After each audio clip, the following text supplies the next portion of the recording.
Les trois textes bibliques de ce dimanche 10 mai 2026 sont tirés le premier du livre des Actes des Apôtres au chapitre 17, du verset 22 au verset 31, le second de la première épître de Pierre au chapitre 3, du verset 13 au verset 22, et le troisième de l'évangile selon Jean, chapitre 14, du verset 15 au verset 21. Le thème qui nous conduit est le suivant: repens-toi et garde l'enseignement du Seigneur. Prions. Seigneur, ouvre nos cœurs et nos esprits à ta parole, que cette méditation nous éclaire, nous fortifie et nous rapproche de toi. Amen. Actes, chapitre 17, du verset 22 au verset 31. Paul, debout au milieu de l'aréopage, dit: Hommes athéniens, je vous trouve à tous égards extrêmement religieux, car en parcourant votre ville et en considérant les objets de votre dévotion, j'ai même découvert un autel avec cette inscription: à un Dieu inconnu. Ce que vous révérez sans le connaître, c'est ce que je vous annonce. Le Dieu qui a fait le monde et tout ce qui s'y trouve, étant le Seigneur du ciel et de la terre, n'habite point dans des temples faits de mains d'hommes. Il n'est point servi par des mains humaines, comme s'il avait besoin de quoi que ce soit, lui qui donne à tous la vie, la respiration et toutes choses. Il a fait que tous les hommes, sortis d'un seul sang, habitent sur toute la surface de la terre, ayant déterminé la durée des temps et les bornes de leur demeure. Il a voulu qu'ils cherchent le Seigneur et qu'ils s'efforcent de le trouver en tâtonnant, bien qu'il ne soit pas loin de chacun de nous, car en lui nous avons la vie, le mouvement et l'être. C'est ce qu'ont dit aussi quelques-uns de vos poètes. De lui, nous sommes la race. Ainsi donc, étant la race de Dieu, nous ne devons pas croire que la divinité soit semblable à de l'or, à de l'argent ou à de la pierre, sculptée par l'art et l'industrie de l'homme. Dieu, sans tenir compte des temps d'ignorance, annonce maintenant à tous les hommes, en tout lieu, qu'ils ont à se repentir, parce qu'il a fixé un jour où il jugera le monde selon la justice, par l'homme qu'il a désigné, ce dont il a donné à tous une preuve certaine, en le ressuscitant des morts. Amen. 1 Pierre, chapitre 3, du verset 13 au verset 22. Et qui vous maltraitera si vous êtes zélés par le bien. D'ailleurs, même si vous souffriez pour la justice, vous seriez heureux. N'ayez d'eux aucune crainte et ne soyez pas troublés.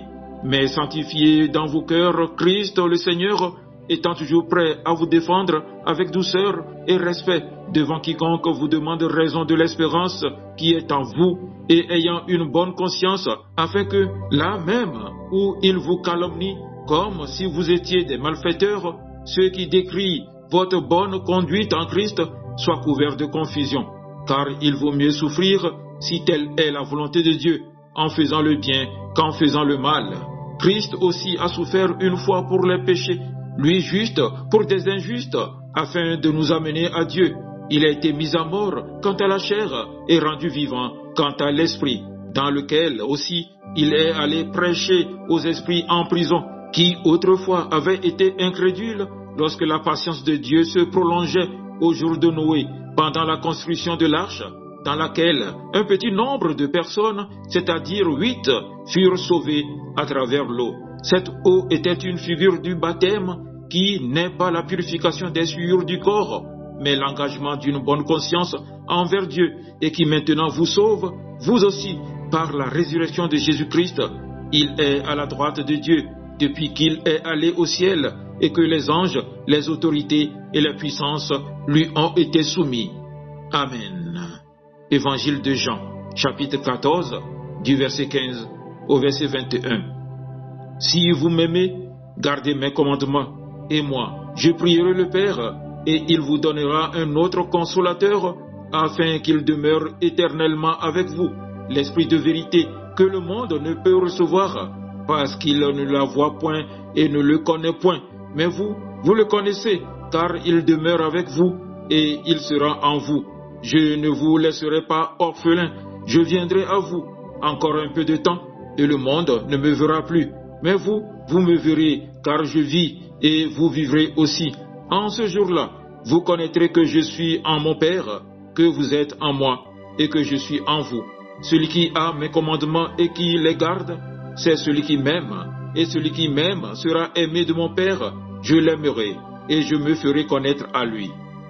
Amen. Frères et sœurs, le thème qui nous est donné aujourd'hui, Repens-toi et garde l'enseignement du Seigneur, nous rejoint au cœur même de notre vie de foi. Il nous interpelle personnellement. Où en suis-je dans ma relation avec Dieu?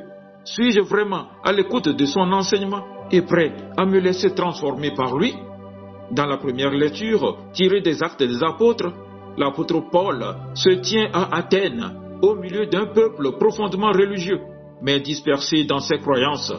Il remarque cet autel dédié au Dieu inconnu et s'en sert comme point de départ pour annoncer le vrai Dieu, le créateur du ciel et de la terre, celui qui donne la vie et le souffle à toutes choses.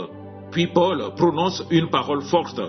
Dieu appelle maintenant tous les hommes, en tout lieu, à se repentir.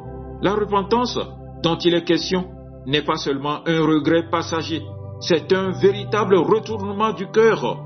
C'est accepter de quitter ce qui nous rassure faussement, nos idoles visibles ou invisibles, pour reconnaître Dieu comme le seul Seigneur de notre vie. Se repentir, c'est se lever et marcher vers la lumière en prenant au sérieux l'appel de Dieu, car un jour, chacun aura à rendre compte de sa vie devant le Christ ressuscité. Dans la deuxième lecture, l'apôtre Pierre nous montre ce que signifie concrètement garder l'enseignement du Seigneur. Il s'adresse à des chrétiens qui vivent des difficultés, parfois même des souffrances, parce qu'ils veulent faire le bien. Et pourtant, il les encourage à ne pas avoir peur.